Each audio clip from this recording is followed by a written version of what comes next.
All right. Welcome to Dropped Outdoors. Welcome back to the Dropped Outdoors podcast. Boy, if that's any indication of how this is going to go, it's going to be a bad day. Oh, well, obviously we talk about a little bit of hunting, fishing, and whatever the hell else kind of squirrels we want to chase. And boy, have we already been chasing some squirrels today. So as you can tell, my brain is not into it. But Landon, how's your day been going, my brother? Oh man, it's not been bad. Got in run in and got some workout in and all that good shit. Week was pretty good. Busy ass week. We were running around all week chasing our tails. Yeah, I only got to talk to you like 10 times this week. It was kind of weird. Normally I talk to you at least 10 times in a day. Yeah, no, what was it? Thursday I had to be over about 120 miles from here by 8 in the morning, so that was wild, and then had to run back and then try to get ready for lunch and all that other shit. So it's been a week. Get you some sales in? Yeah, we're doing pretty good right now.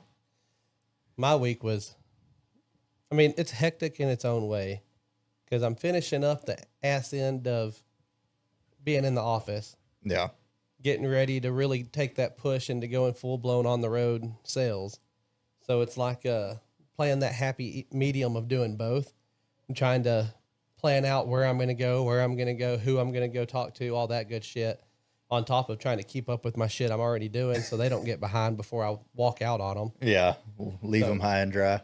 But so yours sounds a lot more interesting than mine. Oh, yeah. No, it's always a good time when you got overhauls. It's busy, but that's money right there. I'll say cha-ching. Yep, for sure. Well, going into what we normally talk about at the very beginning, what do we have on the cams? Anything interesting? More damn hogs and doe, or I guess they could be bucks right now, but more deer than I can even freaking imagine. That one picture that you sent me, and I'm assuming we have about 400 other ones, but you can't even see the ground. No. Like you see the feeder up in the air, and then all you see is black, red, and spotted backs nonstop through that whole camera. Yeah, I pulled that up last night, and I was like, holy shit. Turkey season needs to start so we can fix some hog issues. Need to thin that out a little bit. Yeah, no, that's rough. At that point, you probably shoot two at a time. I showed Amanda that picture, and she was like, which one's mine? And I was like, when they look like that, babe, you just tell Landon which one you want, and he's going to say, please take it. Yep. Yeah, no. So we'll probably have a me and you hunt, and I'm going to take that big black one. And then other than that, everybody just needs to lay into them. I only really have, as far as what I get, I don't really care. I want to kill one smallish one just so we can try to do a little catch and cook video for the YouTubes. Yeah. But other than that, I want a blow dart one and I want a spear one. Yeah, I'll buy a spear tonight if we're going to do that. Yeah, we're definitely going to do it. It's happening. I don't care how we kill them, but they've got, what do you think there was? Probably 40? Like I said, I try not to exaggerate it, but it's hard not to say around 40. All you see is backs. You can't even see the ground. Yeah, no, you can't count them at all. I sat there last night and stared at them for several hours, and I was like, this is crazy. And I had one of those pictures on field 4 of, it might be bucks and does, but right now they all look like does, and I can't really get close enough to really tell any difference. Yeah. But same type of thing, but with them, like there was nothing but backs all the way down. You couldn't see the fence line or anything. I was like, good God. They come 2 times a day. Yep. They're 8, 9 o'clock in the morning, and then 6, 7 o'clock at night. Yep. Every morning and evening. That's the good thing about deer is they're on a schedule for the most part. Well, I'm going to ask you this. I like to feed my guineas and all that stuff, so I put out those sunflower seeds. Yeah. The deer have been fucking those sunflower seeds up. Is that a... I've never seen it myself, but after watching the camera, man, it's crazy. They're tearing it up. Yep, and they're just like they would corn. Well, see, and I think a lot of where that camera is located is I have wheat on the ground. That whole backfield is wheat, and then I put the sunflower seeds out for the guineas and the chickens and all that. And there's no telling what all grubs and stuff are over there. Yeah. And then I have corn for the deer because we keep our deer there 24 hours a day, 7 days a week. 365 is what we try to do. You're really good at it. I just kind of do what you tell me to in hopes I succeed. Good so far. I'm going to have to go buy some more sunflower seeds. Yep. Like I only got 2 pictures where you could see all 20 guineas out there just tearing it up. Everything else, those deer are freaking munching. Yeah. They were chowing down. I saw that. I was real interested considering what we put out at your house is only a tree feeder for the deer. There is nothing else there other than just that. It's not your normal broadcast feeder where it's throwing corn everywhere and you never know what is eating what. I am the broadcast feeder. Yeah. Yep. So, man, I don't know. It's a weird one. I'll have to look into it. Maybe we'll pile some up in front of a camera and see what happens. Yeah. We can do that. Like that was like close so we can get real like in depth and figure out what they're doing. I'm in on that because I was thinking about that the other night because there was one place where I cut the bag, so there was quite a bit of a bulk there. Yeah. And in one of the pictures, there's like 4 deer right there with their heads down. So the only thing I could think of was that has to be where the sunflower seeds are. Yeah. There's no reason that all 4 of them have their head buried right there. Yeah. I say we do that. We get another bag, we put it right in front of the camera so we know exactly if they're coming to eat the sunflowers, it is certain that's what they're doing. Yeah. And it's just the normal black sunflower seeds. Just test it. And shout out to Pilgrim's Feed Store because I called Tyler and I was like, hey, I just picked up some corn and some black sunflower seeds and some more chicken feed. He was like, oh, man, those sunflower seeds are expensive. How much did you pay and how big of a bag? And I was like, man, I really don't know, but it's like a 40-pound bag. I said I bought 8 bags of corn, a bag of chicken feed, and a bag of sunflower seeds, and I think I only paid like $105. He was like, dude, that bag's normally $40 or $50 by itself. I was like, well, Pilgrims is where it's at, fellas. That's where you need to go. Got the hookup. Hell yeah. But I say I was a big fan whenever he told me that because I've never bought sunflower seeds before. I never really no, cared. I've never bought them either, but I think that's pretty cool. Yeah. It's a good to know for sure, especially if other stuff will eat it. That's right. I like it. I'm a big fan of anything eating, and that I have not seen any hogs on the back fence line. Yeah. And I have trails through the back fence line where I know hogs have came through recently. They just haven't done it since we moved the camera and the feeder, which I'm cool with because that was always their trail, and I know they're out there. I've seen them a million times throughout the last 10, 15 years. But they all moved over here. That's what it was. They followed me over here one day. I was like, hey, this motherfucker feeds us constantly. I'm going to stay here. Holy shit. No, it's wild. We're gonna tear them up. I say we need to have you know how Chris Evers has his yearly crawfish boil? Yeah. We need to host one of those for Dropped Outdoors and invite the community out and do like hogs, like cook the hogs. Cook the hogs? Hell yeah. I don't know if anybody would come or anybody be interested, but I feel like it'd be a fun thing to do. I'm sure a few people would for sure. By saying all the people I care about would. That's all that matters. That's all that matters anyways. Anybody else that wants to show up, cool deal. Yep. For sure. So, did you talk to your dad at all after fishing and everything? No, I didn't, but we can run it. Well, how's he feeling? Oh, he's tired. I'd say he was tired last night for sure. All he did last night, we went fishing with his dad, and all he ever said last night was crack jokes, make fun of us, and man, I don't feel good. So I was like, well, I hope he's feeling all right or feeling better. Yeah, I hadn't talked to him this morning yet. I swear to God, that is the worst pain I've ever been in my life. Broken ribs included, everything. Tooth pain, I'm out, bro. I am a freaking baby. Yeah, don't put me through that shit. Any kind of tooth pain, I'm going to fucking cry for days. So whenever he was like, no, it's my teeth, and I was like, I don't want to hear about it. That's making me feel like I hurt right now anyway. Yep, don't want to go through that one. No, I hadn't heard from him, but I'm sure he's still hurting. Let's say yesterday was, I don't know if anybody's ever went on a trip with Landon, but to put it in perspective, if Landon says we're going to leave on Thursday, come back on Monday, and we're going to go to New Mexico.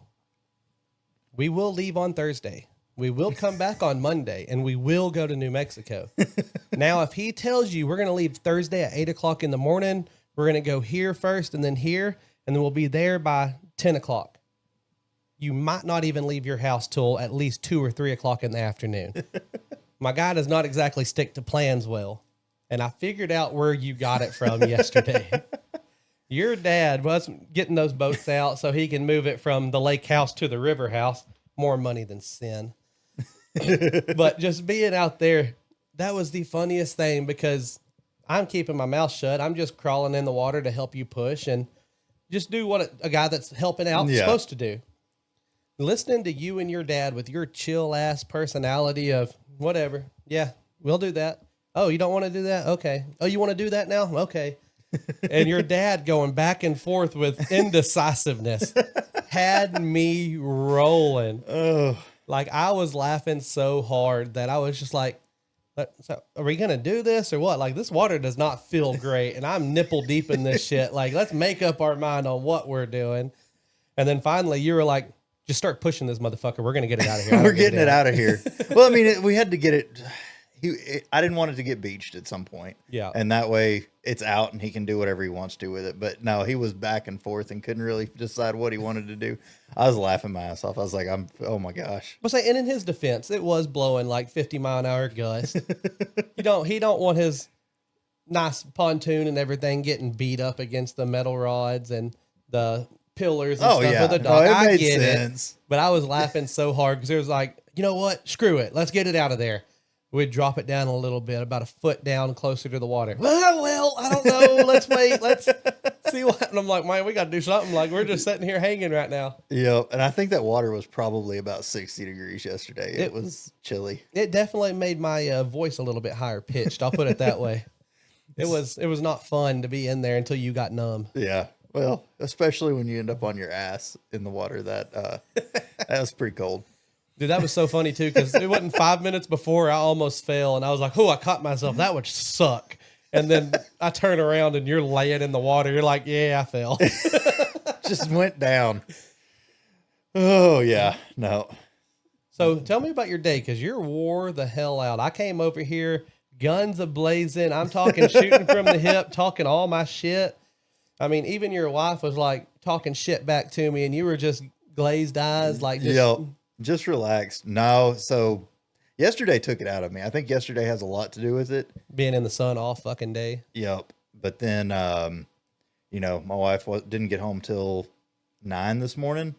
So she called me on her way home. So about 7:30, I got a phone call. Didn't get to bed. And I think it was like 1 o'clock in the morning last night before I finally was able to relax and calm down. So not a whole hell of a lot of sleep. But then after that, immediately got up, got moving, worked out, ran, did all that shit. So it's definitely leaning on me a little bit. Well, I'm going to go ahead and bring it up. I know you weren't going to bring it up, but I'm going to. You're about a week or two into 75 hard, and you've been fucking killing it. So how are you feeling right now, working out 2 times a day? Like, you're doing it by the book. Yeah. You are not screwing anything up. Like, you were absolutely killing it. How are you feeling? Doing good. Like I said, I'm tired right now because yesterday, but it's still rolling along. Yeah. Like, I don't think I'm to the point where I'm like, oh, my body's used to this. So it's not like, oh, it's easy now. Yeah. But it's getting better. Like, I'm really enjoying it. I think the biggest thing is the fact that I'm 158 pages into a book. And I don't know if I've read a book since maybe middle school. You probably have never read 158 pages since you got out of school. Yeah. Well, maybe even middle school, because I remember doing book reports and I would get the audiobook and listen. Yeah. Instead of actually read. So that's kind of cool to me. It's different. And maybe that's why it's been a little easier on you and you've been killing it so good. And other than muscle soreness and the fatigue, your discipline has been top notch. Oh, yeah. And that's really what 75 hard is for. As far as what I understand, is really training your mind. And you've been killing that aspect of it, but you're reading a book, and that guy's a freaking psychopath anyway. Him and David Goggins are just there's 2 different breeds. Unmatched. And who is it? What book are you reading? Endure by Cameron Haynes. Yeah. Yep. But I knew who it was because Rogan talks about him a lot. But the only thing I really know about him is he hunts. And he's a psychopath. Yeah, he's a psychopath.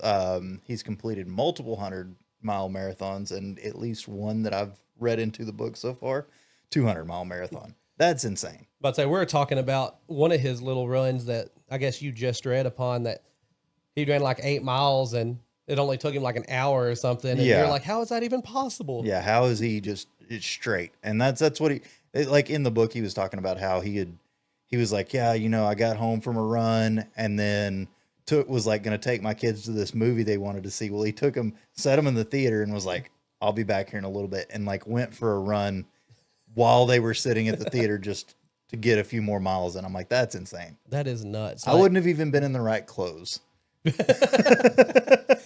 That damn sure wouldn't have been thinking ahead of, I'm gonna go run. Yeah, I'm I'm gonna gonna drop them run. off. Hell no, I'd have had me a big bucket of popcorn and maybe even a half a large pizza waiting on me. I wouldn't have been running. Yeah, no, for sure. That's me. I'm like, holy shit. It's something I would like to do, like run some sort of marathon at some point. But right now, it's not happening. My knees and stuff are just too worn down from not using them. I think going forward, I think it'll be better as I use them more. But get that mobility back. yeah, I've been saying I want to start running, and I know a lot of mine's just because how much I ran back in the day. I swore it off. I swore I'd never do cardio like that again. But the older I get, the more I'm like, I wouldn't mind going to run, like just not even getting anything crazy, but get to where I can constantly run for 3 miles again. yeah, And I don't care anything about getting back to like a 17 minutes, yeah, 18-minute 3 mile, but just even 30 minutes, but I didn't walk, I would be happy with. Yeah, just a straight run. That would be that's an accomplishment. Yeah. And I think with a lot of what we do and a lot of the shit since we started this that we're trying to set ourselves up for to be able to do for videos and stuff like that, it's only going to make this easier and better, because there's going to be times where we're having to hike through the mountains and all kinds of shit. And right now, I could lift you and carry you, but I'm not only going to be able to walk about 10 steps because my cardio is shit. Yeah, I think that has a lot to do with why I'm doing what I'm doing, is knowing, okay, we're going to have these hunts coming up and this stuff. And that book is a lot of that. Like that is his main reason. He's like, I live to bow hunt. Yeah. Everything else is to make bow hunting easier. It might not be him and you might not know, but I was listening to Rogan one day, and I want to say he was talking about him, that he has, like, he does his normal workouts. Doesn't matter. He's just working out. But he has actual bow hunting workouts that he does to build his back muscles up, his lats and stuff like that for his draw strength. Because, I mean, you have a guy like that, he's pulling back. He ain't pulling back 50 pounds, Yeah, no, I don't know that is him, but I'm pretty sure it is, because I think, I don't know the manufacturer of that bow at the moment, but they specially made 3 bows. One was for him, one was for Rogan, and one was for, what is that guy's name? Bomar. He's the bow hunting guy. He's the one that has his, does he have his own arrows or own broadheads? Own broadheads. That's what it is, yeah. Yep, he has his own broadheads, but yeah, apparently they made that bow for those 3 guys, and that was it. 90-pound draw. That's nuts. I'd say I watched some of them on, like, Bomar. I watch him on YouTube. Yeah. But I don't really get into it much. I love shooting and I love archery, but I get real jealous. Oh, yeah. I'm watching these dudes out there just slaying like water buffalo in Africa and shit like that. And I'm like, I want to do that.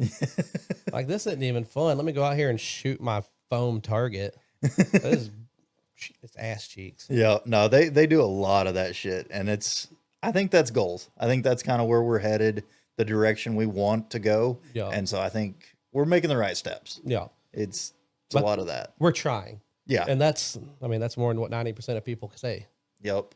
That's one thing that when it came to doing this, and a lot of people have told us, like, I don't know how y'all do that. There's no way I could do it. And I don't think people ever really know what they can do until they try, because I've always been big on get out of your comfort zone. Yeah. And I think that's just like the competitive growing up in sports aspect. 110%. That's what it is. But with this, like, that's the one thing we talked about originally was, like, if we want to do this stuff, like, neither one of us care if we make $1 million off of this. Not at all. But it would be really cool to get to the point of have a nice living and be able to hunt, fish, do the podcast for like a job, like a career. And that's, like I said, I don't care how much money we make, but that's kind of like where my happy place is, to be able to do these hunts and not have to worry about taking off of work, vacation time. Like, this is what we do. Yeah. And I just think that would be dope as shit. And watching these guys do it, I'm like, man, y'all are living my dream. Yep. So, no, I think that's a lot of the big deal here is getting out of your comfort zone, doing things that you typically wouldn't do, or like, I don't know. The reason that I've kind of gained that mentality myself was from cross country. It was something that I didn't think I could do. Like growing up, I never was a runner. I don't know what just happened. I'll say we have like subtitles on the screen. Yeah, that was not what I was looking for. But anyways. And we're back. Yeah. Welcome to the Drop Top. No, but I never was a runner. Like went through, I mean, all the way into high school. Like I think even like my freshman year, I wasn't a runner. Like I was always near the back of the pack. And then come junior year, no, it was only senior year. I just decided, hey, I'm going to go run cross country this year. And so that's what I did. Set out. First run they put me on was a mile. And I think I was walking about halfway through and the bus came by and he opened the door up and was like, hey, get your ass in gear.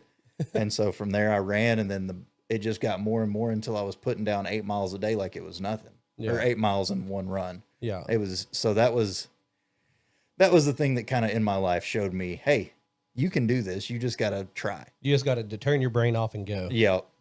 And that's how we did the podcast. Turn our brain off and go. That's why we have situations like that. Subtitles coming on the screen whenever we aimed. How the hell? It was literally making its own subtitles for us. I'm so confused. Well, the TV probably picked up on my voice and was like, these motherfuckers need help. Like they need something to read off of. This guy has a mumble rapper in here talking to people. Like they can't understand this guy. Oh, damn. But no, that's one thing I need to do. And that's another concept of just getting out of my comfort zone again and doing it. Because I've been saying it for like a year that I'm going to start running again. And it's about time to say screw it and go do it. And what's weird to me with you is you were always built like a runner. Oh, Ethiopian looking ass. Like, dude, 6'4", like 150, 160, 170 pounds, and just long and skinny. That's what you were. Like, and you look like that motherfucker runs. Yeah. Like, hey, I guarantee he could do marathons right now. And then you weren't a runner, though. Like, you didn't. You hooped some. Yeah. You always just hunt. Yeah, it's been hunting and sports. Well, yeah, I mean, for the longest time it was soccer. So that was probably the biggest deal there. And yeah. I don't know if it was I quit at 14 and didn't again until later on in life, like that the running aspect kind of lost. Yeah. I don't know exactly what happened there, but for the longest time I was not. Hated that shit. Hey, I feel you. Was not in shape enough to do it, but then after that I kind of took off. And see, that's what's weird, especially being a fat guy now. I look at running and I hate it because in the past. Yeah. So like I have that, man, I don't want to do this. I'm going to hate it. Knowing deep down that I'm not. Because there's something about running, and people say like the people that run, they're like, no, you'll start finding like a euphoric feeling with it. Like you'll be happy, like you'll get your second wind and you'll have fun doing it. Well, I remember that happening to me. Like I know for a fact it happens. But I haven't done it in so long. I'm like, I'm going to hate this shit. This is going to suck. Knowing deep down inside, like, no, you give it a few months, you will start finding it where you're happy again and you enjoy it. And I really do think like hunting, being outdoors, I do a lot of that for my anger issues, depression. Just it keeps me balanced. And running kind of did the same thing, especially my anger issues. Back in the day, whenever I would run, I was just a different person. Just let it go. Yeah, personality was just completely different. I mean, I was still kind of a jackass piece of shit sometimes, but I wasn't an angry jackass piece of shit. I was just arrogant. I just wasn't pissed off at you at the same time. Good Lord. Yeah, no, I don't know. I miss the feeling you're talking about. Yeah. I'm not there yet. It still sucks. I hate it, but I'm getting there. Trying at least. Well, I brought all that up. Just say I'm proud of you. Oh, well, I appreciate that. You've been killing it. And I've started it myself and failed within like a week. I've started it and I went for like a month or two. I know a lot of people that work out constantly that start it and they fail every single time. And I know people that say they completed it, but you're over here talking to them. You're like, oh, what are you doing for your outside workout? Oh, I'm not. I just work out 2 hours in the morning in the gym. well, you're not doing it right. Yeah. Like they have it set up specifically for a reason that way. Yep. No, that's kind of where I'm at with it, is like I'm just sticking to it. And it's been good because I've used like bow hunting as outside activity. Yeah. And we'll like say run to the target or whatever. Basketball, use walks and runs outside and stuff like that. So it's been a mixture of different things. It's not like I'm like, oh, I've got to go to the track and run. The one thing I do respect about your outside though, and I've seen it firsthand, is we were outside literally building, brushing stuff in, chopping stuff down, like actually getting a good workout in without working out for like 4 hours. And you were still like, man, I don't know if that really, I didn't run, I didn't do this. I mean, I don't know if that really constitutes as 45 minutes. Like you're actually really worried about it to the point where you want it. Like you're so mindset on succeeding this that it's like, it's inspiring. Yeah. It really is. Yeah, no, I'm trying to do it right. Obviously there's guidelines set for a reason, and you want to stay in those, but then there's so many different things that are like, oh, these people want to flex this part and they want to make something different called 75 soft. I'm like, I'm not doing that shit. No. If I'm going to do it, I'm going to do it right. You're going to go ahead and kill yourself the first time. Yeah. No, I've never like tried to go forward with it before, mainly just because reading. I think the rest of it I didn't have a problem with, but the reading part. That makes me laugh so hard that I honestly believe you. Like, oh no, the diet's fine. I could work out 2 times a day. I don't know if I'm going to read 10 pages or not, though. I'm just going to go ahead and not do this. So for the first like 3 days, nothing else could happen. I had to stay in a completely silent room and read and read and go down and like my reading comprehension is bad anyways.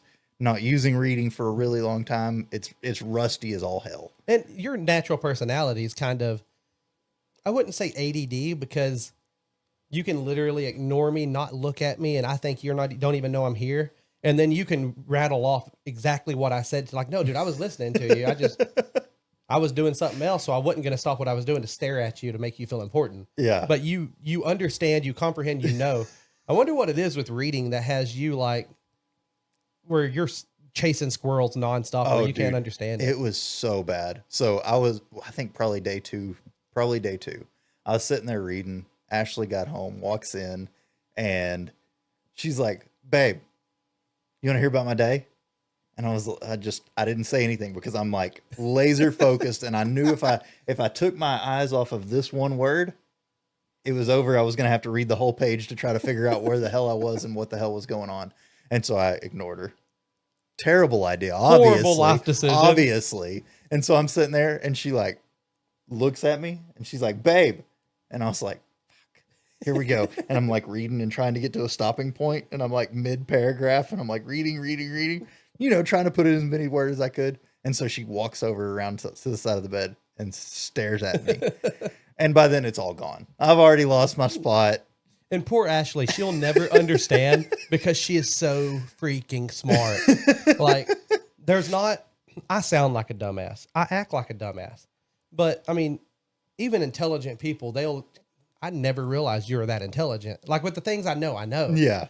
And, like, she's just one of those people that she just knows everything.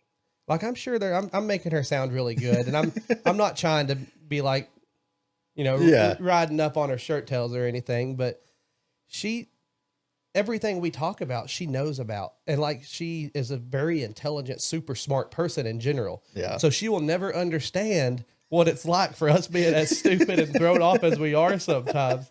And she's just like, why are you being an asshole? You're like, I'm not, I swear to God. Not. I did. I lost my place and I looked at her and she's like, what's wrong? And I was like, nothing. I was trying to read. She's like, you didn't just find your place? And I was like, no, it's gone. The whole page, I'm going to have to go read. She's like, what are you talking about?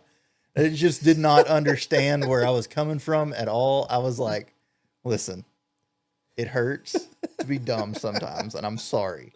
Bear with me. Well, that was like last night. Poor Braxton. That kid, all he wants to do is be part of the guys. Yeah. He don't give a shit about anything else. We could literally tell him, hey, we're going to hang you by your toes and tickle you to bring in mountain lions. And he'll be like, okay, cool. As long as he can be out there with the guys, he don't care. Yep. And we gave him the podcast phone and just for pictures and stuff like that. Like, hey, you're part of the team. You're recording. You're doing this. Anytime we catch something, pull it up. And he was killing it. Oh, yeah. He was all in on it, ready to go. We get into the car and he tries to hand the phone back to you, and you just ignore him completely to the point where he's just like, okay, I'm going to set this right here, and I'm going to get back in the back seat and shut up. Well, so I think when it happened, if I remembering correctly, we were outside the car still and loading into the back end of the car. But I was trying to like organize and see where everything was going to go. And so that's where my brain was. Yeah. And I remember him saying, here's the phone. And I just kind of blocked it out. Yeah. Knew exactly what was said and just went to organizing and then was like, I'll get it from him in a second. And then walked around the car. And then by then I'd already just forgotten what was going on. It was just so funny because I'm sitting there this morning, 8 o'clock, 9 o'clock. Yeah. I get a text message. Landon's like, hey, kind of an asshole move, but Braxton tried to give me the phone back. I completely ignored him because I was doing something else. And now I have no idea where it's at. So did he steal it or did he put it somewhere? And I was like, I don't know. I'll ask him when he wakes up, but he hadn't said anything. Sure enough, he put it on the center console. Yep. He did what he was supposed to do. Yeah, no, he was taking care of business. It was Yep. Gone. Left field instantly. Oh man, no, yesterday was pretty fun. Lost a lot of lures. Lost a chair. Lost a chair. I'll let you get into that if you want to. Well, it's just going back to us being completely airheaded and chasing squirrels and being idiots sometimes. Landon's dad gets there. We're sitting on the dock. We're fishing off the dock. Nothing crazy. Well, it's blowing, like I said, 30, 40, 50 miles an hour the whole time. You'd get some big gust in. Well, Landon hops up to go help his dad bring shit down to the dock.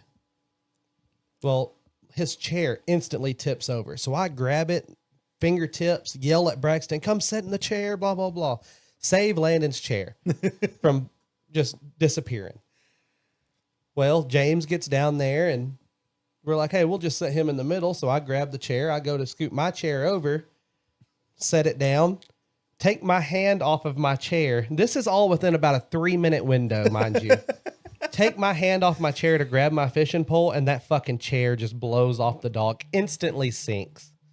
So within about a 3-minute window, I saved Landon's chair, made fun of Landon for being a dumbass, then completely forgot about it. And then I was the dumbass. And so I owe Landon a chair. It's in the bottom of the Brazos somewhere. And the way that water was running, it very well could be in Granbury by now. Like it was just gone. Oh man, that was good. No, I had a good time. That was funny. I ended up catching my personal record for a crappie. I'll say we weren't even trying to catch crappie, and you caught your PB. Yeah, no, just hammered him on what I would call a jig. I could be completely wrong after yesterday, but honestly, I don't even know. I mean, no, those aren't jigs. Technically, I don't even know what they're really called, though. I'll look that up afterwards and we'll figure it out because I'm really interested. I keep forgetting to look it up. Well, go ahead and pop it up right now and look it up, put it on the screen. That way, if anybody out there that really is a hardcore angler, he's an angler, baby, go ahead and tell us what this is technically called, because I really started thinking about it. And me and Landon, we love fishing, but we're not just that crazy into fishing. Like, we are more hunting and doing shit like that than we are fishing. We just enjoy being out on the water. It's peaceful. All right, so this right here. That's what I was looking for. What is this called? I mean, because I get it is a jig, I guess. I don't know. Yeah. That's not what I would say. If you say jig, that's not what pops into my head. Yeah. No, I've just always called it a jig. So the reason I was really confused is that to me has always been my go-to for sand bass or whatever. Just that's my toss around item. I'll call it an item. Since we're not calling it a jig for at least a minute. You call it what you want to call it. Say it with your chest. I'll believe it. Yeah, no. So I was looking for them in Academy and there were none. I'm like, that is the most common lure that I've ever used. Like, where the fuck are they at? So nowhere. Nowhere. They were nowhere to be found. I've walked up and down about 4 aisles, got lost on the gun aisle for a minute, and then came back. That happened. That does happen, though. I mean, that's fair. And I don't feel like that's chasing squirrels. We have a bad habit of seeing bows My big thing's knives. I'll get lost in fucking knives in a heartbeat. Like you fucking who did that do? This is a knife. Like that's Yeah.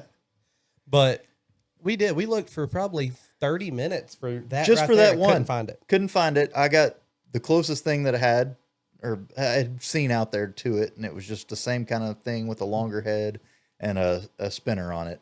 And so that's what I ended up using all day yesterday, and it worked out pretty well. Well, saying the funny thing is I mean, you were fishing, but technically you weren't even fishing at that point. You just kind of half-assed tossed it in the water, slapped the water with it, and it just got deep-throated instantly. And that thing was massive. I wear a size 13 to 14 in the sandal I was wearing yesterday. And that probably had 2 to 3 inches on my foot sitting right next to it. Yeah.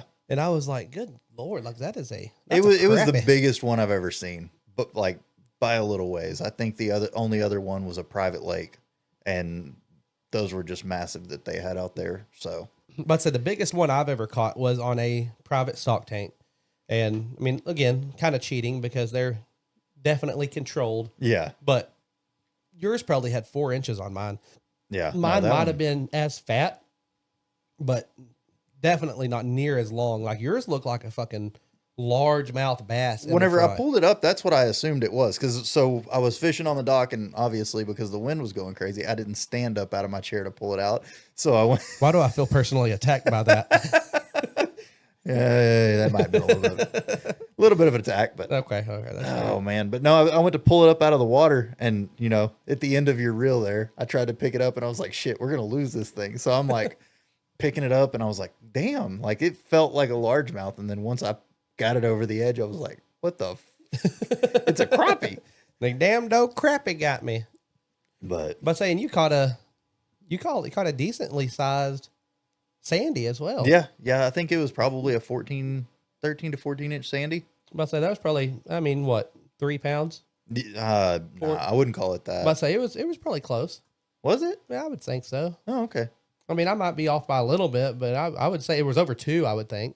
Okay. I don't even know. I honestly, man, I don't know what was going on at that point, but I just was like, cool fish, and then tossed it back. Was like, all right, go home. Like I knew we weren't keeping anything, so. But say that was. It was gone before there was pictures or anything. I'm legit walking over there to take the picture because I just told Landon about like, hey, we are god awful at pictures and stuff, and since we're doing this, we need the content, so we have to start taking pictures. And I'm real bad about being in pictures. Yeah. I take a lot of pictures of my friends, but I have maybe 10 photos of me, period. Even dove hunting, duck, turkey, deer, it don't matter. I may have maybe 10 photos, period, of me on my phone. And I was like, man, we need to start doing this. This dude catches the first fish of the day, grabs it, says, hey, that's a good fish. Over his shoulder, right back into the water. I'm like, are you shitting me? We just fucking talked about it.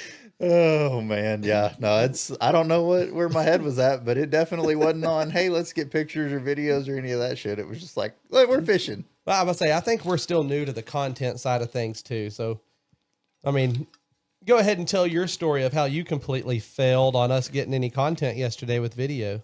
Oh yeah, no. So we get there and kind of unpacking and looking at everything, which it was really windy. So I don't know if we would have gotten a whole lot of good content yesterday. But in your defense, we did decide to leave the camera out because of the wind. Yeah. We could have got just the camera out, but we're a little sketchy on it blowing into the water like the chair. Yeah. Yeah, no. I think once we do this a little more, I think we'll be able to get like sandbags and shit like that to hold stuff down, and we're just going to run it as is. But we're like you said, we're new. So I get there, had everything set up the night before, like checked everything, all good. Well, apparently somewhere along the way, I just decided that charging batteries and stuff being charged didn't matter. I left everything on, stuck it in a corner, and everything was dead. Microphones, GoPros, cameras. The only thing still alive was the battery box. Thankfully, that's what we were going to charge everything with, and I think about 3 hours into our fishing, we probably could have set up. But I think by then we had decided the wind was a little much. But yeah, no, I definitely fumbled there. That's that's somebody we need to email. See if we can get a little sponsorship or something once we start growing on a good battery box. because that thing came in clutch yesterday. I love those things. We didn't use it, but you went up there and checked it like an hour hour and a half, and everything was at like 40% from dead, like dead. So I was like, damn, those things actually work pretty fucking good. Yeah, and that's the one that I use in the deer blind. Oh, okay. Yeah, I use it to run your video games, your AC, your TV, your soap opera. I was about to say fridge. I'm about to out myself right now, but my little antenna extender, my LED strip around the bottom to keep lights in the blind, my computer fans that I use for the windows to keep it nice and cool in there for me. You know, sitting in the lap of luxury. Can we go ahead and put people on to the computer fans, though? Oh, man. Computer fans, I'm going to say they're dead silent. They're not. You hear a little bit, but for the most part, they are pretty much dead silent. And I made fun of this man for a long time for popping computer fans in a window to get air circulation to cool something off. I'm like, dude, just go get you a box fan or something. And those little computer fans, they can almost freeze you out in a blind. Yeah. It blows my mind. They put through some air. No, that's been one of my little secrets. I've never seen anybody else do it. I went ahead and got the wood, routed it out, made it all fancy, and screwed the computer fans in there, and then so they fit in the window just like a window AC unit or something would. I wish you had your button ready. That's a breaking news moment. Landon just let you in on a massive secret. Computer fans. It's great. And they don't take much to run. They're pretty much, you hook them into USB plugs or a portable battery. Yeah. And you would be able to run fans. I wonder if you could splice those into like a smaller, like the small, like maybe lawnmower battery or something. Yeah, I'm sure you could. Like you can just hit the hot and it starts blowing. I mean, I'm sure there's ways you could. Oh, yeah. You don't have to have a USB port, but hell, I mean, everything. You can take those batteries now, and they have plugs for USBs. Well, Landon, you say hell. There ain't a lot of people that carries battery-powered power deer packs and stuff like that hunting with them. Yeah, I well, was just thinking something they could leave in their blind, trying to help out the folks like me, the poor miserable people that just they freeze their ass off just to enjoy the hunt, Oh yeah, no, I don't play those games most of the time. I will, I can, I have. What gets me with you is we went out there one day, and like I said, I'm very primitive. Like I'm probably worse off than a common person just because I enjoy it. Yeah, that's what you do. I like to do primitive things, spears. Like I am just now talking myself into getting a legit compound bow. Yeah. And I'm fighting. I even told you, and you're like, man, I think you should go ahead and get an optic, because I was even thinking leaving it completely open sight where I'm still aiming down the arrow and everything, maybe using the peep sight only. Yeah. But everything I've always used have been just a recurve, longbow, something like that, because I enjoy that stuff. And you were super technologically advanced on everything you do. But I can go out there and be like, Landon, I want to stalk a hog. And you're the first one to be like, fuck it, dude, let's do it. Let's do it. Like, you can do it. You have just as much fun, like smile from ear to ear doing that as much as you do sitting in there watching I Love Lucy and playing video games and then killing a deer as you do that. But it blows my mind how you can go from one extreme to the other and be perfectly happy. Oh yeah. And people that don't hunt, that come with you for the first time, those are the ones that really make me laugh, because they're thinking, wake up, pitch black, freeze my ass off, hopefully I get a deer. Then they go in there in this climate controlled TV and radio going, and your blind is nuts. That blind is crazy. Because we'll sit there and talk like we're talking right now. Yeah. And shit don't hear us. They don't care. Just slide open the window and pop it, and you're good to go. Yeah. No, that's I like being in comfort. Like I can be outside. It doesn't bother me. Like I said, my turkey hunt last year was wild. I somehow filled up a waterproof boot with an inch of water and froze my ass off somehow. I'm sitting here now and I'm like, the weather we're about to have for next weekend, it's going to be warm. Like I'm going to have to worry about snakes to sit down. See, I'm honestly more worried about next weekend, opening weekend, than I am most of the time, because cold weather wise, I can pack on some clothes.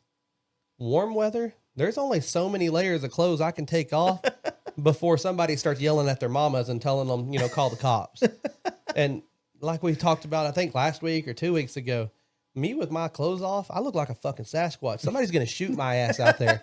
You know what I mean? So I have to at least keep a small layer on just so I don't get killed. Just leave the orange band on. That's right. Hey, this hat, dude. I like tell it. you what, this thing right here is one of my favorites.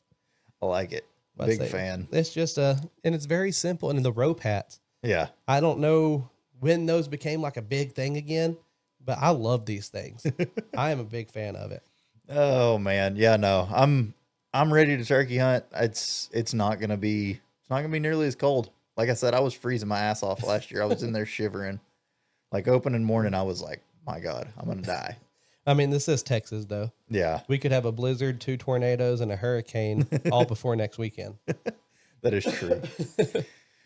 Oh But man. I do think we're set up and ready to go though. Yeah, we are ready to go. I mean, we have pretty much everything tracked out of where we're wanting to go. I mean, we have everything, all clearings or all shooting zones. We have pretty much cleared out where we have good eyesight on everything, with still having tree coverage to be able to fall down into a tree if we hear something. So, I mean, I think we're about as ready as we can get. Now, I've never been turkey hunting with as lightweight of clothing as I think I'm going to have to wear. Yeah. Because like just normal little fishing shirt like this is all you're going to need, because you're not going to have your jackets and all that other shit. No, I think I'm going with I'll probably have just a basic ass t-shirt, probably a green one so it matches, but then have that mesh, The little ghillie throw. yeah, mesh ghillie zip up thing. Yeah, the loose leaf, I think is what it's called. Oh, okay, loose yeah. leaf. I have one of those too, but I don't know. If there's any chance of something walking in and not coming up, and there's like a chance of us having to sit still for like an hour, Yeah. that thing's so fucking uncomfortable. But I have kind of a fishing shirt that has a built-in gator and a hood. There you go. I'll throw that on with a hat, do some face paint around the whites, and I'll wear my normal gloves and pants and all that, and I'll call it good.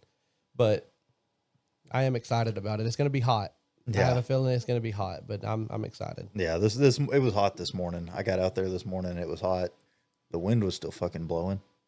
I don't know how they do in wind. I've never had that problem. But I've never had that problem either. we've had so much wind here lately. Like today was supposed, like from what I heard yesterday, I thought yesterday was gonna be the nice day. And from what everybody said yesterday, today was gonna be the one that was not windy. Yeah. Today was windier than yesterday was. And we talked about that yesterday. I think we told your dad, like, no, it's not going to be good tomorrow. But Yeah. No, it was bad. When I was running today, I was out there and I was like, God almighty. I was like, well, so actually I had to take my AirPods and change it from adaptive to where it like listens to everything to where it's not listening to anything and it just puts music in my ear because of how strong that wind was. It was blowing into the microphone. It's crazy. so you couldn't hear your own music. I couldn't hear anything. It was so shit. That's freaking funny. You have those fancy ass headphones. I remember running with. Of course, mine was years ago, but I remember running. I lost my iPod whenever those were first brand new. Oh yeah. And I had to run for like 2 or 3 months with the CD, like the CD players. And I would have to hold it right here in front of me and run, because if I put it in my pocket, it would skip. So I'm like God. 16, 17 years old, running 5, 6, 7 miles, holding a CD player out in front of me. God, man, I was. Hey, times, that's what we had to times. deal with back in the day, though. That built character. Yeah, we were on the back end of that. That was probably should have just switched to tape players for the short little time that we had CD players. Get you an old 8-track. Uh-huh. Can you imagine though? Like, just think about think about the last 10 years, even Yeah. how much shit's changed. And like, was it a Garmin that you sent me the other day for a bow that has the rain tracker and everything on it? Oh yeah. Like I said, I'm not big into the technology side of things, but that thing looked nasty. That thing, you put it down in front of where you're shooting, whatever it may be. Anything, actually. Like, I'll go over that here in a second, but you put it down in front of you, and it can calculate the feet per second of whatever you shoot over the top of it. Whether it is a rifle, like 4,000 feet per second, a bow, 300 feet per second, like all the way down to freaking BB guns and shit. See, that you did tell me about that. The one I'm talking about is the one that, and I might have this completely off, but it was like an optic for a bow.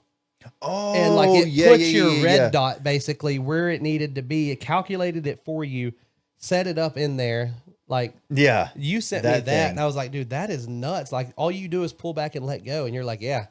Yeah. Like- No, so you basically you aim at what you're gonna shoot at and you hit a button and it takes and it knows what you're looking at somehow. I don't know, you just put it in the viewfinder and it's like, oh, this. And it moves your optic to where it is in that glass and puts you here and says, all right, now that's your new pinpoint, and you pull it up and you just let it go. So you basically It does just all put of your that back range to the center. finding. Yeah. Does all your range finding, all your elevation drop and all that shit all Dude, by itself. And so you have something like that. Now think about in 10 more years. Oh yeah. Bro, you're not even going to have to pull your own bowstring back. Like you're going to push a button and your bow's going to do it for you. Like, Hey, they're already there for the crossbows. dude, that's one thing You just hit a button and it just reels it back in for you. I'm like, what the hell? that's one thing I've never really messed with is a crossbow. They look extremely fun to shoot but like at that point, why not just use a gun? Different things. Well, one that I can really realize, and I'm pretty sure this is why everybody hates crossbow hunting, is because it's not actually bow hunting. Yeah. It's just, I don't know, half-ass. And people use it to go hunt deer early. No, okay. So they use their crossbow and say, I'm bow hunting. Yeah. Oh, that makes sense. And I'm not going to talk too much shit. I've done it. I've had deer out here that I'm like, if I let that thing go to bow or to rifle season, I will not get a shot at it. Now that was before I started using my bow and kind of getting Well, this- proficient. before you were into the actual into shooting. that shit. I was just like, I was into deer hunting, and I was like, no, I don't want that deer to get away. So I'm gonna get a crossbow and shoot that deer before anybody else has a chance. And that's where the crossbow comes in handy. It was your fault that You damn people right. hate crossbow. You damn right. And I'm cool with that. I learned my lesson. I don't learned. do it no more.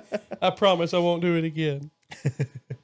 No, I don't know. That's all what I've always thought. Cause I mean, you have some of those just with rails on them, just like a gun that you can literally stack almost anything you want to on it. I mean, you can turn that into a gun Yeah. that the projectile is an arrow instead of a bullet. Yeah. And like I've always thought like, well, but I guess that makes sense though. If you want to go hunting early, you don't shoot bows. It just makes it easy. Yeah. I mean, I will say there is a little bit more of a learning curve. It's not just, oh, hey, it's a gun you've got to know the drops and Yeah. have your yardages right and that kind of shit, is where with a gun, you don't have to keep any of that. You just put your crosshairs where you're going to shoot. And that's I'm sure that. you're not running at 1,500 feet per second either. What do you think Yeah. you're running? So on a those crossbow. crossbows, some of them are like 350 to 400. Like some of the Ravens now. So a little faster than a bow. Yeah. They will shoot. They will actually shoot like accurately at 100 yards. Like Raven crossbows talks about killing shit at 100 yards with them suckers. That's pretty nuts. That's wild. I barely killed a deer at over 100 yards. Is that with a rifle? Yeah. Yeah. No, I'm not that good with a bow yet. I don't know. What were we shooting the other day? And I had that longbow out here, and I was happy I hit the target because Yeah. that shit was far. It was 60 yards. Was it 60? Yeah. Yeah. We dialed it up and we're slinging them. Well, hell, the curvature of the earth over here. We had that big ass hill in between us. So you're telling me Earth's not flat? It might be. Oh, okay. Do we need to get into this? Oh man, I don't have any crazy conspiracies myself. I but- did. I was listening to Rogan the other night, and I can't remember who he had on there, but it made me fall into a rabbit hole. And a guy paid, it was $65,000 a ticket. He paid for 8 people to go, 4 flat earthers and 4 round earthers. 4 flat earthers and 4 people that are right. So, but they went out there and they legit watched the sun for 24 hours a day for like a week long. And all the flat earthers but one changed their mindset on it being flat. So they would have had to have gone up to what, like Antarctica or? Yeah, they were in Antarctica. Okay, yeah. so it circled above. Yeah. So I didn't say where. Yeah, they were in Antarctica. That's why it was like $65,000 a ticket. Oh, okay. But in Antarctica, and they watched it 24 hours a day for like a week straight, and 3 out of the 4 flat earthers changed their mindset on it being flat earth. And one of them, just listening to him talk after you dig into it, you can tell he's that person that's like, he didn't technically say it, but he said, I have way too many followers to give up this easily. Yeah. So basically what he said is, I've made way too much money off of doing this. I'm going to keep doing it whether I'm right or wrong. Yeah, this is where I'm at now. Nothing is going to change my mindset. Yeah. Yeah. But I was like, okay. Because like my brother, I wouldn't technically say he's a flat earther by any stretch of the imagination, but he makes good points. He's one of those that it's real easy to have a conversation with him. Yeah. He is like he is a very good Christian. He's had his bad times in the past. He's kind of grown up and gave it all away, you know, all that good stuff. Yeah. But he is the type Christian that most people, you would think that's who a Christian should be. They're not the judgmental type that you're wrong, I'm right. Oh, yeah. So you can be a complete atheist, and my brother will sit there and have a 5-hour conversation with you, and you won't argue one time. Yeah. Because he's like, oh, I can see why you think that, but in the book right here it says, and you can come back with something else, and he's like, oh, no, that makes sense. Like, it's obviously the way you interpret it is how it's going to be. And like, he's really good with that.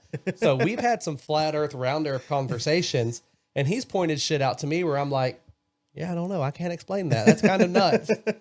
But after digging into that and researching it, I'm like, okay, like Y'all are definitely around. Yeah, y'all are changing y'all stories real quick off of a week. Y'all have been flat earthers for most of your life, and in a week you change your script? Okay. Yeah. But it made me giggle. I was just listening to Rogan and that guy go off on it, and then digging into it myself. I was like, you know, I have some shit that I would swear to like they were. And I guess I'm just enough of a piece of shit that it would take me a lot longer to say, okay, I'm wrong. You're right. Yeah, I'm wrong. Yeah. Because if I put that much credit into something, it's going to take me a little while. Yeah. No, I've laughed at, like, somebody will bring that up and I'll just start saying random shit to make it sound like I believe. I'm like, I don't believe any of that. It's a joke. Dude, and I don't even know what I've said in the past, but it's been enough where they're like, wait a second. Dude, that's one of my favorite things to do. And especially after I have a few beers. One of my favorite pastimes is to get on Facebook, go to a community page, and just find somebody that looks like a Karen and just argue. Just argue. What she said, I might completely, wholeheartedly agree with. And I just get on there and post something that I know that would piss me off. And I just do that nonstop. just to aggravate people. And I love doing that. Like when you go to a random party back in the day and like everybody was drinking and someone would say something with their chest, like you could tell they were passionate about it, just to poke the bear. I'd be like, no, that's not how it works. Yeah, it is. No, it's not. And I'm over here calm as a cucumber, just giggling on the inside like a schoolgirl, and they are fucking fuming. Oh my God. I think you may like, and you're not the only one, because I think we've got a couple people in our friend group that do it, because you're not the only one that I've been sitting there and been like, what the fuck is their problem? And now that you say that, it's probably you, but you know me, I'm just too damn like laid back. I'm like, I'm not getting into the conversation, but I think they're a dumbass. Yep. So that's where like you've gotten me with it, I'm gonna guess. Because it's definitely I've done it to you a bunch. The bad thing about doing it to you is I legit do it for the rise. I do it just to be that person, that just to see you get pissed off so I can giggle like a schoolgirl inside. You don't get mad. So it's not fun. I don't do it to you often because it's not fun. Yeah. Like I'm just like, Landon, why do you have a gray shirt on? You're like, it's green. Like, no, I don't know, bro. You catch it in the right color during the right sunlight. And you're like, I don't give a fuck. Okay, it's gray. And I'm like, well, fuck you, Landon. This sucks. But you do it to people like, oh God. I say do it to people, but another person you don't do it to is Bradley. Yeah. Because he's the same way. Bradley will sit there and walk up and be like, hey, that's a cool gray shirt, just to see you get pissed off. So whether that shirt is blue, he will argue it's green because I said it's gray, and he'll try to reverse the tables like, oh no, you're going to get pissed off first. Oh yeah. He's the other one that I was positive that has said shit that I've been sitting there and listening, and I'm like, no, you're wrong. And then I start thinking about it. I'm like, I don't know if they're being serious or not. Well, just think about our lake house days. Yeah. We would have parties at the lake house. There would be, sometimes there'd be 100 people there, but everybody would be inside doing their thing. Me and Bradley would be on the back porch, hanging out by ourselves, and legit just finding people that look like easy targets and would talk, not like talk shit like as in fight them. Yeah. But damn, bro, you still have half a beer left? You need to put a nipple on that or what? And they'd be like, dude, I just opened this. We were like, nah, bro, you had that for at least 10 minutes. And like, we would just sit there, random people that would just walk up. Oh, we would just consciously make their life hell just to piss them off. And then once they finally get mad, we'd be like, dude, we're just kidding. We're just joking with you. Oh my God. That's funny as hell. And poor Kevin, he was our other, He's the in other college, me. he was the third. Like we were always together, us three, me, Bradley, and Kevin in college. That's who it was. And poor Kevin's just so chilled and laid back that me and Bradley would double team on him so often. And Kevin would be like, I hate y'all. Go away. Like, and he wouldn't get mad, but he'd just be like, I'm tired of y'all. Yeah, like, I'm tired of this shit. We'd show up to the party after he's been hanging out with us all day, and then we wouldn't talk to Kevin again until the next day because he'd be like, I don't want to go around them. They're fucking annoying. I'm done with them. Oh, God. The only reason Kevin talked to me is because we're beer pong partners, so he couldn't get rid of me that easy. But he would just disappear and be like, I'm done with those two dumbasses. I don't want to fucking deal with them anymore. Oh, man. Poor Bradley always got left out. I know. It was at the bachelor party we were talking about that because Kevin was there. I was like, oh, I have my beer pong partner. Yep. And everybody was just like hanging out. And you're like, well, I don't have my beer pong partner. This sucks. And Bradley was like, I've never had one because y'all are assholes. The guy that I don't think has ever in his life been the third wheel because he's just that personality. Like everybody wants him around. Yeah. He's never the third wheel with any group. It's so funny that in beer pong, he was always the third wheel and he was always good. Like it wasn't like it was like he sucked. Like he was good. We had our partners and he wasn't one of them. Oh, man. He was always that replacement shooter. And then I'd get really pissed off because he would grab a ball that's on the ground. We're like, celebrity shot, and just chunk it. And you're like, dude, no. Like, no, Bradley shot it. Oh, God. That was always Bradley. And then he would just sit there and constantly talk shit to you. Oh, yeah. Oh, man, y'all suck. Y'all are losing a lot. Why hadn't you made any cups yet? Hey, what game hadn't started, Bradley? If I was on your team, we'd already be winning. Oh, God. Oh, sometimes I'm really glad that we grew up. And then sometimes I do miss the old days of no responsibilities. Oh, dude. All we did was work and hang out. Like, there was like, essentially, our core group at the lake house was really about 6 people. Yeah. Me, you, Colton, Bradley, Kevin, and Bradley Waldrop. Yeah, we had Waldrop. I haven't talked about him for a long time. He was kind of like the little brother that just kind of snuck in, and then we all fell in love with. So we're like, no, dude, you can stay. You're ours now. Yeah, but it was always us, and we never knew who was coming. Like, it was kind of known that we were having a party, and we'd never really invite people, and they would just show up. If you build it, they will come. Yeah, that's what 110% what happened there. And it was just so funny that we had like a select core that would just be there, and then everybody else would show up around it. So it was so fun. We never had any responsibilities, never had to worry about anything. It was just always something to do every single night. You could just go to the lake house. Yep. Honestly, I think the thing and the parties were a blast, but I don't think I want to do that anymore. I think the thing I miss the most about those days is our Saturdays. Other than the fact of getting bitched out. Oh, that's part of it. But hell, if we disappeared for half the day and came home drunk, we'd probably still get bitched out. That's true. And in Colton's defense, he was a lot more mature than we were back then. He was actually in a career that he was focused on and trying to build himself and make something of himself. So as I'm older now and I'm thinking about it, I'm like, he bitched at us because he cared about us. Yeah. We were being dumbasses. But that was just so funny because we would drink all night Friday, go to sleep 3 or 4 o'clock in the morning. Yep. Me and you would wake up at like 7 or 8 in the morning and go straight up to a sports bar. Oh, well, yeah.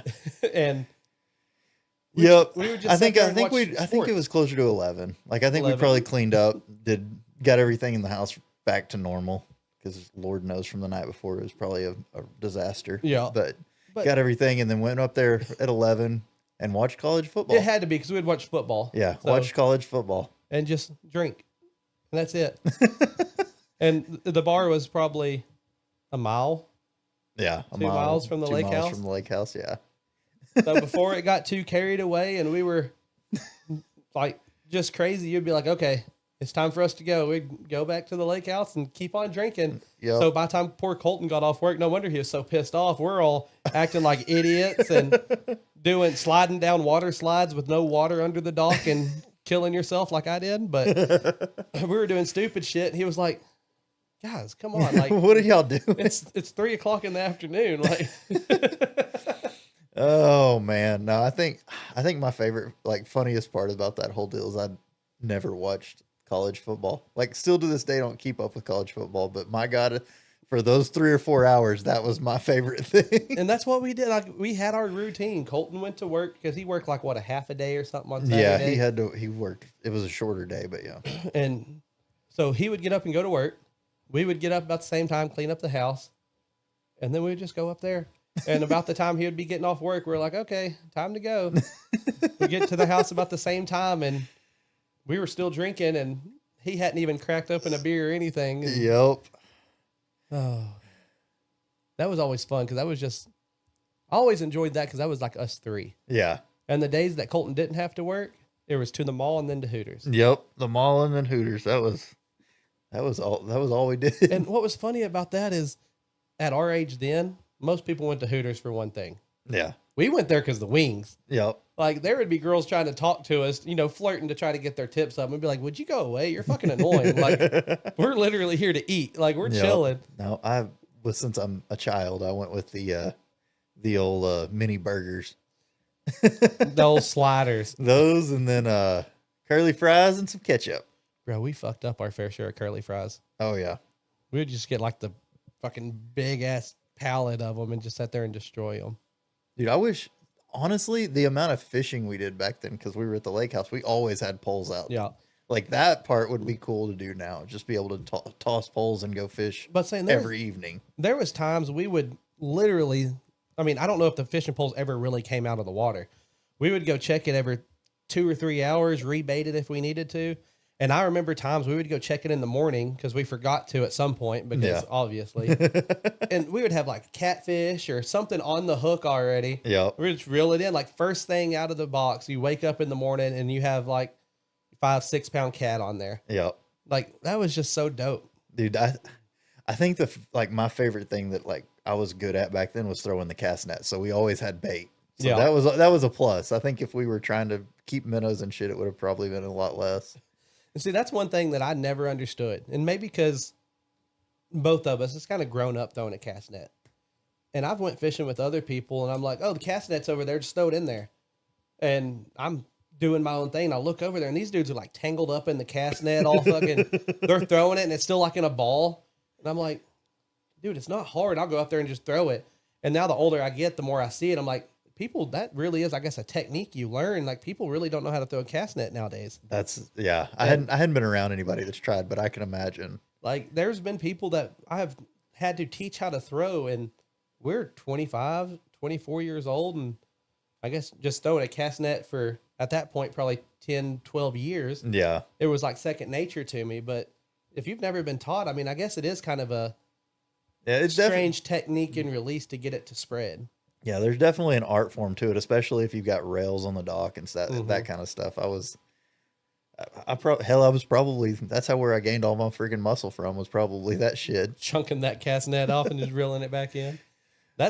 I've caught some crazy shit in that thing. I've caught 10-pound catfish. I've caught a 7-pound black bass out of Weatherford Lake with that son of a bitch. I'm like, what the hell? I don't know if I've ever caught anything real strange. I caught probably the biggest jellyfish I've ever seen in my life on the ocean with a cast net. And it was a legit jellyfish. Like, it was one of those clear ones that it hurts because I touched it. Because Oh my God. I couldn't help it. Oh yeah. I literally, like, mana roar, the first thing I did was grab the bottom of it, just run my arm through it, just see if it stung me, and it didn't. They don't. I mean, I guess they can sting, but it didn't. So those don't freak me out. I'll just pick those up by the top and kind of toss them away. But that one was clear, and the top of it was like the size of a freaking volleyball. And this is my memory. It was probably smaller, but in my memory, it was like the size of a volleyball. So we grab it by the top. We're walking it back out into the ocean to kind of throw it back out. And I'm like, I want to touch that. Like, I want to see how bad this is. So, of course, I did the top of my forearm and just kind of stuck it underneath there. Boy, when that thing zapped me, never wanted to touch it again. It hurt. And I'm talking like, you know how a bee sting lingers? Yeah. This was the same way, but it was like 3 or 4 hours of constant sting. Holy shit. Like, it sucked so bad. Did you pee on it? I mean, I would have, but I couldn't get it up that high. Oh God. I'm not that blessed. I couldn't get it all the way over my arm and everything, you know. There were people watching. Yeah, that's what it was. I didn't have enough to drink or I would have tried. Oh my gosh. And I wonder if that's true. I don't know. I'm sure at some point we'll have to figure it out. Oh, I'm gonna pee on somebody at one point. I'm gonna talk my way into it. Let me sting you on the leg and then pee on it for science. What are you gonna sting them with? Don't ask questions. Just accept it. Just go with it. Damn. I didn't say they were going to be smart. I said I want that to happen. I want to see if it works. Oh. Like, from what I've researched, it's the bacteria in the urine or something that eats it. that counteracts the sting. Huh. I'm not that smart. Yeah, no. So I have to just see if it works. Yeah, I don't know how that works. And I ain't letting the motherfucker pee on me, so I'm going to have to be the person peeing on somebody and I'll just take their word for it. So, oh, shit. That's funny stuff. Have we decided when we're going bow fishing yet? no, we did. I did talk to Tyler the other day and he got his boat out of the shop. And I want to go on that thing because you've been on it once, Yeah, right? just once. And that thing is nasty. It's I mean, so I'm cool. talking, it looks like the freaking bottom, it looks like the sun. You're standing on the sun. Like, Yeah. there's nothing but lights all the way across that thing. You have your big old platform. So I want to go on that because I want to take my new blow dart gun that Dude, has the fish. those fucking darts are unreal. Dude, I actually have them right here. I don't know if you can pick them up, but I'm going to show them. Oh, hell yeah. These things are, what would you say, 2 Dude, foot, 18 inches, 2 foot? I have no idea. That is fucking crazy. I'm scared to let this thing go. It- But it has a it has a razor tip point on it. And I'm talking like Mike. hurt your feelings if you touch it. And I think they're 18 inches. But you just tie your string onto it. And then you have an actual reel that, Do you stuff it in the end or? see, I'm thinking, because these are 0.625. Yeah. So I'm thinking that you tie your string on and then you'll go through the other end and let it fall back into your Okay. mouth. So then And then you just suck it in. You have to do that steady suck in when you're pointing down before you blow out. Yeah. Boy, that sounded real funny the way I said that. I mean, that's just you. Oh, but- that's fair. But I'm really excited because these things are nasty. I mean, that's any kind of carp, gar, catfish. straight through. We can take out almost anything we're going to run across. No, So- that thing's wild. That's going to be fun to see. Because, like, I got some the other day, and they're kind of long, but they're not anywhere near that. Well, all the ones I have too, like that for my hunting blow dart gun, the max one you have is like that I have is like maybe 12 inches, Yeah. 10 inches maybe. Yeah, I think they're 10 because yours were just a little bit. The carbon fiber ones you got, Yeah. those were a little bit longer than mine. Yeah. I think there's one right there. Oh yeah, there is. So like that's probably 10 or 12 inches. And the ones I have probably stop about where your broadhead picks up. Oh, okay. So Yeah, that'll be fun. I'm excited to see how that all works.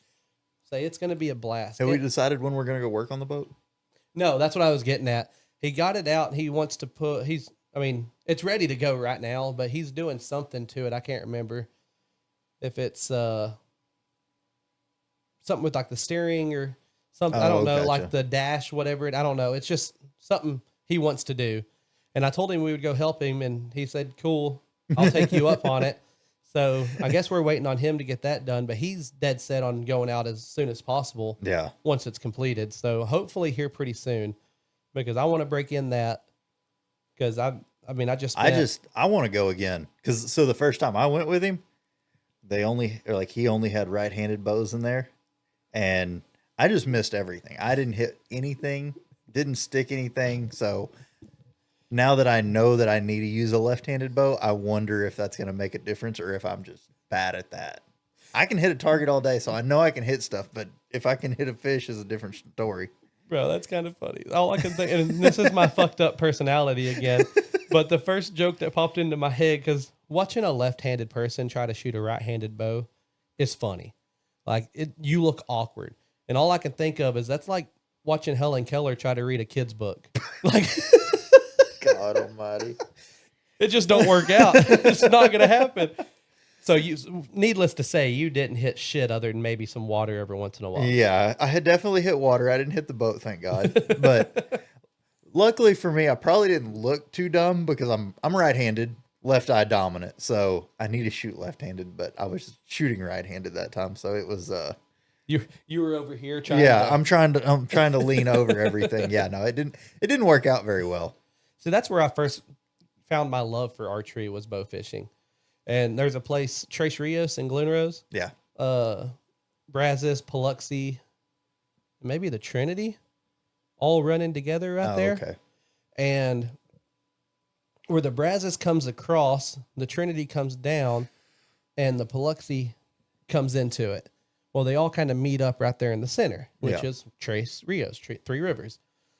Well, buffalo carp will come down the Paluxy and try to go upstream into the Brazos. So they'll sit there and jump out of the water, and they're damn near stationary. And then there's I guess it's just where the ground drops off, but it's like a berm there, a natural berm. Yeah. That's like 6 foot tall. So we'll stand in the little island center of where they all meet up. And as soon as those carp jump out of the water, we would just spear them into that little berm. Yeah. And that's where I fell in love with bows, period, but bow fishing especially. Yeah. And then that kind of carried over into, hey, I can kill a buffalo carp. I can kill a gar. I wonder if I can kill a squirrel, and then a rabbit, and then a deer. So it just kind of all, now I'm over here with the blow dart gun because I've killed a squirrel. I've killed a rabbit. Yeah. Now I want to kill a hog and then a black bear. And then I don't know what I'm going to, I guess I'm going to have to get a slingshot and fuck that around. I think we could probably do it. I have a badass one. I'm just not good with it at all. I've always been really good with a slingshot. I don't know why. It's just from back in the day, one of the old, like with the arm cover and all that stuff. That's how mine is. It was a good one back in the day. I think the last time I tried to go find one, I couldn't find that one, and that's actually whenever I bought Braxton that I don't know what you would even call that. The rubber, it is a slingshot, cup. But that thing's cool as shit. That's the type I need. Yeah. I don't know if my eyes are crooked. Maybe I'm just cross-eyed and drooling and don't even realize it. Because I'll pull back a slingshot, and if I go fast, I will nail myself. Or I will hit the wood. Like, I don't know why I can't just pull straight back. So that's that's what I have to work on, because I suck at that. But with that little cup thing you brought, Braxton, you just hold the cup, pull back, and let it go. And it's just... I don't even know. That's the weirdest thing. I haven't seen one since, but I found them that day, and I've got mine sitting over here. I know I have a lead ball in my archery target from Braxton. I was shooting at it with the slingshot, and Braxton went and got his and was messing with it.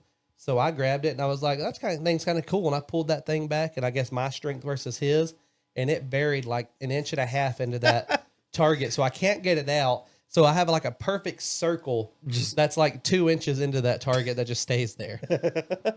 And I definitely have some field tips on my arrows that are now flat because I've screwed up and hit that exact spot on that, just Yeah. that metal ball. And Dude, speaking of which, this is another crazy off the wall question. I was shooting the other day, shooting my bow, and I watched all of my arrows hit the target, watched the target move, and I go to take off to go pull all the arrows out of my target and come back. Well, I get about halfway between the 35 yards that I am to my target back there, and there's an arrow sitting there at the 35, like at like the 20-yard mark. okay, It had come about halfway back, like 15, 18 yards or whatever it may be, just sitting there. And I'm like, what the hell happened? Because, you can tell whenever you hit the target moves. yeah. But the arrow was sitting there. Nothing, like none of the tips or the nocks or anything were broken. I don't know what happened. Is there any possible? How many times have you shot before that? Was that your first I don't know. throw, or was that like your fourth or fifth on retrieving your arrows? Could you have dropped it? I is guess, what I'm saying. Okay. I didn't even think about that. I'm glad you said that, because I would have. That definitely could have happened. I don't think it was, but it definitely is a possibility. Knowing me, Yeah. I may have just been like fiddling with them and dropped it and just kept on. Okay, that actually makes me feel a lot better, because I was really concerned. I was like, "What the fuck happened? And what did I hit?" Because I'm like sitting there looking at the trailer and everything in the general area that could have been hit. And nothing got hit.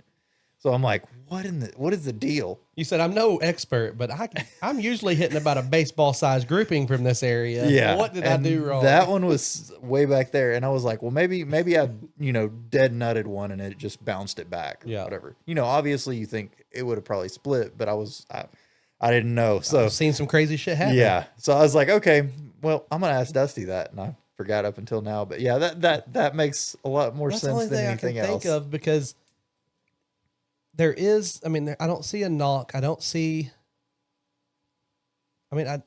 anything heavy or hard enough, like dense enough to ricochet it. Yeah, no. Unless you hit the trailer or something, and you're going to know if you hit a trailer with a Yeah, broadhead. no, I would have heard if it hit Yeah. anything. I had to have dropped it. Now that you said that, because I was clueless.